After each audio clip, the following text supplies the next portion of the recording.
नमस्कार, स्वागत करती हूँ आप सभी का मेरे इस चैनल इजी टू लर्न पे। बच्चों, आज मैं लेकर आई हूँ आप लोगों के लिए पंचतंत्र की और एक कहानी।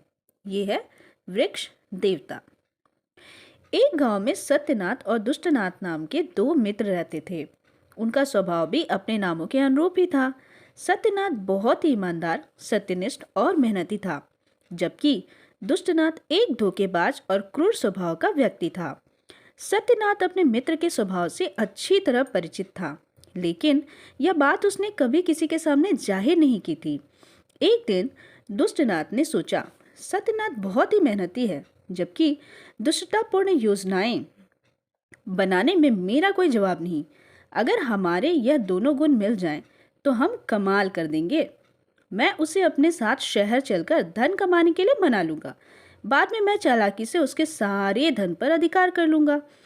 एक दिन अवसर पाकर दुष्टनाथ सत्यनाथ से बोला, प्यारे दोस्त, मेरे विचार से हमें शहर चलकर धन कमाना चाहिए।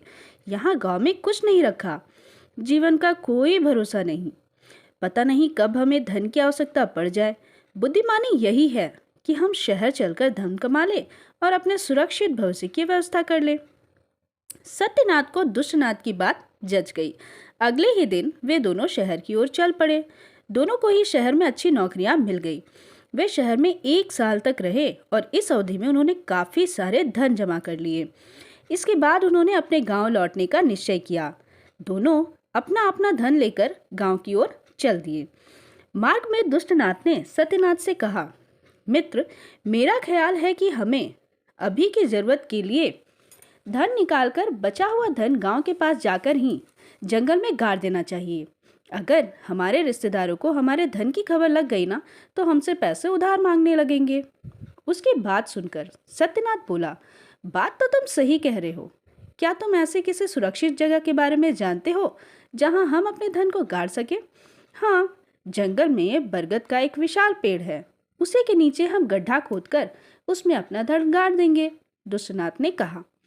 सत्यनाथ तैयार हो गया। दोनों मित्रों के बरगद के पेड़ के नीचे गड्ढा खोदकर उसमें धन गाड़ दिया और फिर अपने गांव जा पहुंचे। दुष्टनाथ ने तो पहले से ही एक दुष्टतापूर्ण योजना तैयार कर रखी थी। उसी रात को वह उस जगह पर गया और वहां से अपना तथा सत्यनाथ दोनों का धन निकाल कर ले आया। कुछ दिन बाद दुष्टनाथ सत्यनाथ के पास जाकर बोला, सत्य, जरा मेरे साथ चलो, मुझे कुछ धन की जरूरत पड़ गई है। सत्यनाथ को भी पैसों की जरूरत पड़ गई थी। वह तुरंत दुष्टनाथ के साथ चल पड़ा। बरगद के पेड़ के नीचे पहुंचकर उन्होंने गड्ढा खोदा तो हमारा धन कहाँ चला गया? किसी ने पहले ही यहाँ खोदकर हमारा धन निकाल लिया है। दुष्टनाथ तो पहले से स्थिति के लिए तैयार था। वह घड़ियाली आंसू बहाता है और चिल्लाता है, सत्य, तुम ही चोर हो।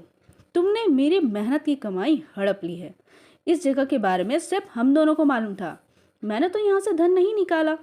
इसी से यह बात साफ हो जाती है कि सारा धन तुम ही ने निकाला है। मेरा पैसा मुझे वापस करो। सत्यनाथ ने दुष्टनाथ को अपने बेकसूर होने की बात समझाने की बड़ी कोशिश की, लेकिन दुष्टनाथ उसकी बात भला क्यों मानता? पैसे तो दरअसल उसी ने चुराए थे। उसने सत्यनाथ की एक नहीं सुनी और गांव के मुखिया के पास पहुंचकर उससे इंसाफ मांगने लगा। मुखिया ने तुरंत सत्यनाथ को बुलावा भेजा। सत्यनाथ खुद के बेकसूर होने की दुहाई देने लगा। तब मुखिया ने कहा, इस मामले का फैसला करना मुश्किल है, क्योंकि इसमें कोई गवाह या प्रमाण नहीं है। दुष्टनाथ तुरंत चिल्लाया, नहीं मुखिया जी, मेरे पास सत्यनाथ की बदमाशी की गवाही भी है। उस बरगद के पेड़ में रहने वाले वृक्ष देवता ने सत्यनाथ की सारी करतूत जरूर देखी होगी। मेरा पूरा विश्वास है कि अगर उनसे यह बात पूछी जाए तो वे जरूर बता देंगे। फिर अपने पास सारी बात साफ हो जाएगी। दुष्टनाथ की बात सुनकर मुखिया के माथे पर बल पड़ गए। वह समझ गया था कि दाल में कुछ काला है। वह कुछ गांव वालों तथा दुष्टनाथ और सत्यनाथ को लेकर चल पड़ा। बरगद के पेड़ के पास पहुंचकर मुखिया हाथ जोड़कर बोला, हे वृक्ष देवता, मुझे बताइए कि इन दोनों में दोषी कौन है? तुरंत ही वृक्ष के खोखले तने से एक आवाज निकली, यह सारी करतूत सत्यनाथ की है।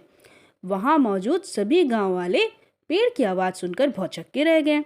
उन्हें विश्वास नहीं हो रहा था कि सत्यनाथ ऐसी हरकत कर सकता है। तभी मुखिया मुस्कुराया।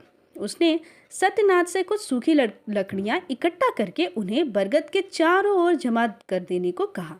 सत्यनाथ ने ऐसा ही किया। दुष्टनाथ हक्का बक्का होकर यह सब देख रहा था। उसने मुखिया से कहा, मुखिया जी, अब किस बात का इंतजार है? अब तो वृक्ष देवता ने भी मेरे पक्ष में गवाही दे दी है। लेकिन मुखिया ने उसकी बात का कोई जवाब नहीं दिया। एक बार सत्यनाथ द्वारा बिछाई गई लकड़ियों का निरीक्षण करके उसने उसे लकड़ियों में आग लगाने का हुक्म दे दिया। सत्यनाथ ने ऐसा ही किया। आग जलने की देर थी, एक आदमी खांसता हुआ पेड़ के खोखले तने से बाहर निकल आया। दरअसल वह दुष्टनाथ का बाप था, जिसे उसने पहले से बरगद के खोखले तने में छिपा दिया था। गांव वालों को दुष्टनाथ की चालाकी समझते देर न लगी। मुखिया हंसते हुए दुष्टनाथ से बोला, मैं तो पहले ही तुम्हारी चालाकी समझ गया था। यह सब मैंने इसलिए किया ताकि गांव वालों को तुम्हारी सत्यता का प्रमाण मिल जाए।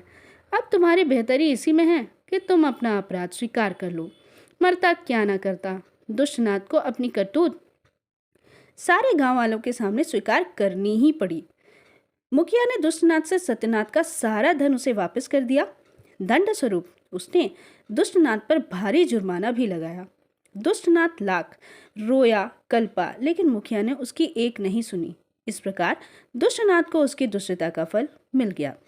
शिक्षा: दुष्टता का परिणाम हमेशा बुरा ही होता है। Thank you.